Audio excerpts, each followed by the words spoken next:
પનીરનો 1500 કિલોનો જથ્થો અમદાવાદથી જપ્ત કરવામાં આવ્યો। ફૂડ એન્ડ ડ્રગ્સ વિભાગની ફ્લાઇંગ સ્ક્વોડે કુબેરનગરની દ્વારકેશ ડેરી પર દરોડા પાડ્યા હતા અને જ્યાંથી ભેળસેળયુક્ત પનીર જે બનાવવામાં આવતું હતું તેનો પર્દાફાશ થયો છે। ભેળસેળિયું પનીર બનાવવા વપરાતું palmolein oil, industrial grade acetic acid સહિતની સામગ્રી ડેરીમાંથી જપ્ત કરવામાં આવી। એટલું જ નહીં, ડેરી પાસે લાયસન્સ હતું પરંતુ પનીરમાં મોટા ભાગે ભેળસેળ કરવામાં આવતી હતી। ડેરીના સંચાલક જિગ્નેશ બારોટે સાથે રાખવામાં આવ્યા।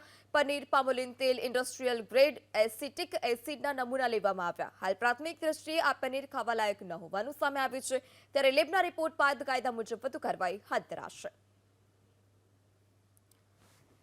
ભેળસેળયુક્ત પનીરનો 1500 કિલોનો જથ્થો અમદાવાદથી જપ્ત કરવામાં આવ્યો। ફૂડ એન્ડ ડ્રગ્સ વિભાગની ફ્લાઇંગ સ્ક્વોડે કુબેરનગરની દ્વારકેશ ડેરી પર દરોડા પાડ્યા હતા અને જ્યાંથી ભેળસેળયુક્ત પનીર જે બનાવવામાં આવતું હતું તેનો પર્દાફાશ થયો છે। ભેળસેળિયું પનીર બનાવવા વપરાતું palmolein oil, industrial grade acetic acid સહિતની સામગ્રી ડેરીમાંથી જપ્ત કરવામાં આવી।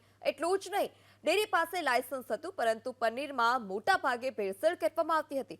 ડેરીના સંચાલક જિગ્નેશ બારોટે સાથે રાખવામાં આવ્યા। પનીર, પામોલિન તેલ, ઇન્ડસ્ટ્રીયલ ગ્રેડ એસિટિક એસિડના નમૂના લેવામાં આવ્યા। હાલ પ્રાથમિક દ્રષ્ટિએ આ પનીર ખાવા લાયક ન હોવાનું સામે આવ્યું છે, ત્યારે લેબના રિપોર્ટ બાદ કાયદા મુજબ વધુ કાર્યવાહી હાથ ધરાશે।